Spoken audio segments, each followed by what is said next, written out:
एक friendly girl की कहानी है जिसका नाम अंजलि। यह स्टोरी है एक लड़की की है जो के ज्यादा बोलने से सबको परेशानी थी और उसका अच्छा रिश्ता भी नहीं आ रहा था। और अगर यह स्टोरी अच्छी लगे तो इसको सब्सक्राइब जरूर से कर देना और कमेंट में बताना यह स्टोरी कैसी लगी है। चलिए सुनते हैं। मैं अंजलि हूँ और बड़ी ही जिंदा दिल और हंसमुख और मोहफट लड़की हूँ। मेरे घर में मुझे ऐसे ही रखा गया है जैसी मैं थी और मुझे ज्यादा रोका टोका नहीं था। ऐसा भी नहीं कि मुझे टोका नहीं गया है। पहले तो मेरी मम्मी पापा ने कोशिश की मुझे सुधारने की, लेकिन फिर उन्हें समझ में आ गया कि मेरा नेचर कुछ ऐसा ही है। इस नेचर के चलते मेरे कई दोस्त भी बने। लड़कियां तो कम थी लेकिन लड़के ज्यादा दोस्तें थे। मेरी माँ को मेरी चिंता लगी रहती थी कि कल को ससुराल जाएगी तो वहाँ क्या गुल खिलाएगी। पर मेरे पापा कहते हैं जो होगा अच्छा ही होगा। ऊपर वाले ने इसके लिए भी कुछ अच्छा ही सोचा होगा। मेरी शादी की उम्र होते ही मेरे लिए रिश्ता ढूंढना घर वालों ने शुरू कर दिया था।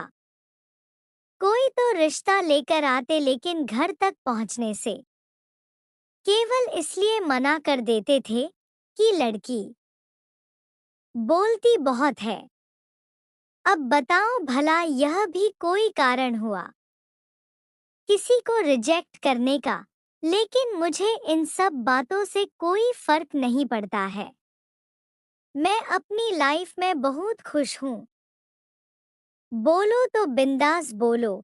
और अब मैंने यह सुना कि एक लड़का मेरे घर तक पहुंच गया है।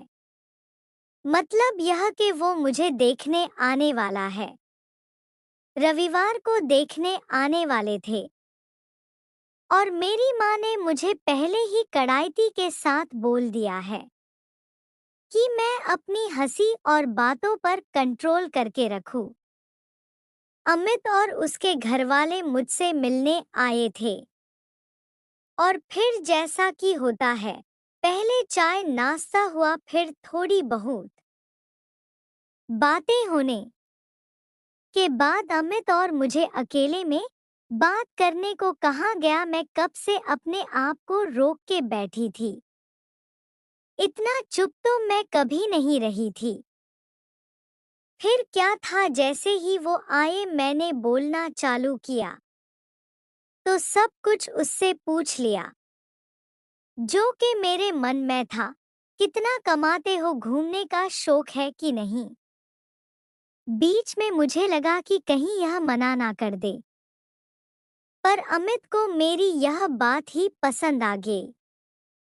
कुछ दिनों के बाद मेरे घरवालों ने तो मेरी शादी करा दी और अमित बड़ी सिटी में रहते थे। वही अच्छी जॉब है उसका, इसलिए शादी के 1 महीने बाद मैं भी अमित के साथ वही चली गई रहने के लिए। अमित सुबह 8 बजे ऑफिस जाते थे तो 6 बजे शाम में वापस आते थे। ऑफिस के सारे स्टाफ उनके फ्रेंड थे। एक दिन सभी फ्रेंड हमारे यहाँ खाने पर आए। शादी के बाद यह पहली बार था जब सब फ्रेंड एक साथ मिल रहे थे। उस समय तो मैंने बात नहीं की, लेकिन जब घर में वो लोग आए तो मैंने सबके साथ खूब गप्पे लड़ाए। अमित के बारे में पूछा। अमित मुझसे बोल रहे थे कि यह मुझसे ज्यादा तो तुम्हारे दोस्त लग रहे हैं। उसमें से ही अमित का एक अच्छा दोस्त था रवि। वो पहले से ऑफिस में रहता था लेकिन अब वो मॉडलिंग करने लगा था। मैंने उसके साथ भी खूब बातें की। सबने मेरे खाने की तारीफ की और रवि मुझसे खाना सीखना चाहता था। मैंने भी उसे बोला आ जाओ, मैं तो पूरा दिन फ्री रहती हूँ। कभी भी आ सकते हो। और अमित सुबह जब ऑफिस गए तो तब रवि अगले दिन सच में खाना सीखने आ गया था। थोड़ा बहुत मैंने उसे सिखाया और शाम को वह वापस चला गया। लेकिन वह अपनी कैप भूल गया था। जब अमित ऑफिस से आए तब उन्होंने मुझसे पूछा कौन आया था, क्योंकि उन्हें कैप दिखाई दे दी थी।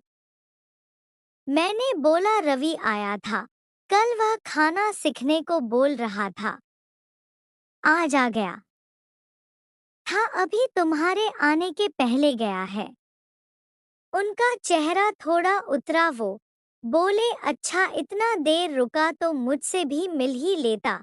मैंने उस समय उनकी बात पर इतना ध्यान नहीं दिया। अगले दिन जब वो ऑफिस से आए तो रवि घर पर ही था और अमित उनसे मिले। उनकी कुछ बातें हुई।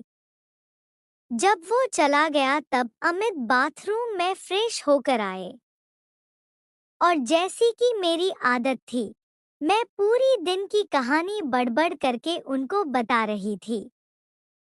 एकदम से वो मुझ पे जोर से चिल्लाए, बोले चुप भी रहा करो, इतना बकवास करती हो। मैं ऑफिस से काम करके आता हूँ, तुम्हारी तरह मजे नहीं करता।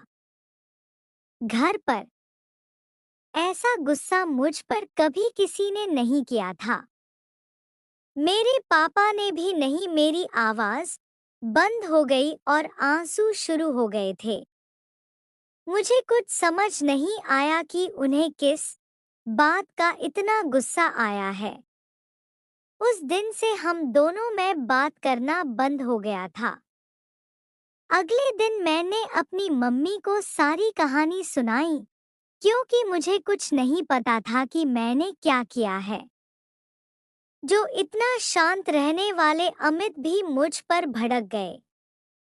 मम्मी ने मुझे जोरदार की डांट लगाई और बोली तुझे रवि को अपने घर में बुलाने की क्या जरूरत थी।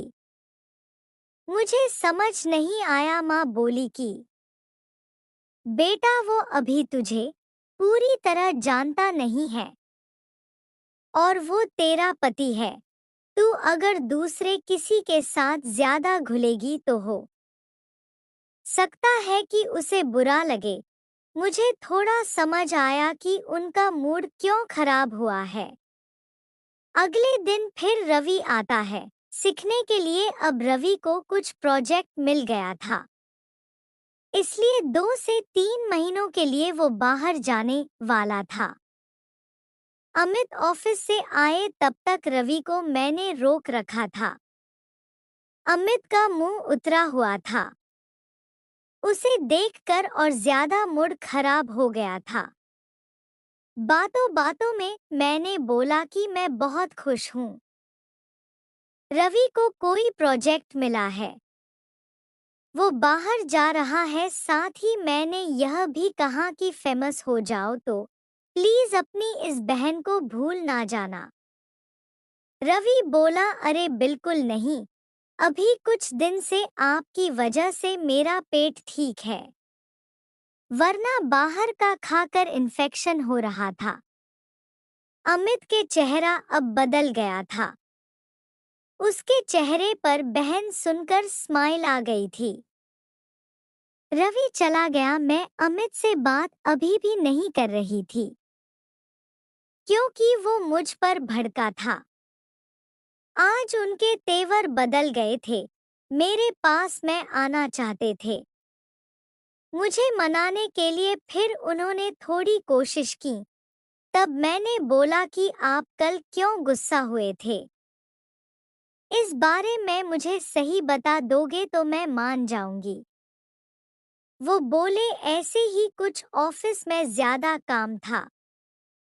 मैंने कहा नहीं मुझे पता है। वो बोले क्या। मैं बोली पति पत्नी का रिश्ता विश्वास और भरोसे का है। आप अगर मुझे कुछ बताएंगे नहीं कि आप क्या सोच रहे हैं या क्या गलतफहमी पाल के बैठे हैं, तो मुझे पता नहीं चलेगा। मैं समझती हूँ कि कितना भी सही हो मन में ऐसे ख्याल आ जाते हैं। आपकी जगह अगर मैं होती तो शायद वही सोचती जो आपने सोचा, लेकिन हम बात करके एक दूसरे को समझ के सब बातें सॉल्व कर सकते हैं। उनके चेहरे पर एक बड़ी स्माइल थी और अब वो मुझे ज्यादा समझदार समझने लगे थे। गलतफहमी एक बड़ी वजह है जो कि पति पत्नी के रिश्ते को कमजोर कर देती है। अगर एक दूसरे को समझकर चले तो जिंदगी भर साथ निभाया जा सकता है। हम आपके लिए इस तरह की मजेदार और मनोरंजन से भरपूर अच्छी और नई कहानियां लेकर आएंगे। अगर सुनने के शौकीन हैं तो आप बिल्कुल सही जगह आए हैं। यहाँ आपको मिलेगी ऐसी कहानियां जो आपके दिल को छू लेंगी। हर तरह की कहानियां आपको यहाँ सुनने को मिलेगी। तो आप यहाँ आते रहिए और हमारा उत्साह इसी तरह से बढ़ाते रहिए। एक बार फिर दिल से कहते हैं, अगर यह कहानी अच्छी लगी तो ज़रूर सब्सक्राइब कर देना और लाइक शेयर भी कर देना। कमेंट में बताना आपको कौन सी स्टोरी चाहिए, ज़रूर लेकर आएंगे।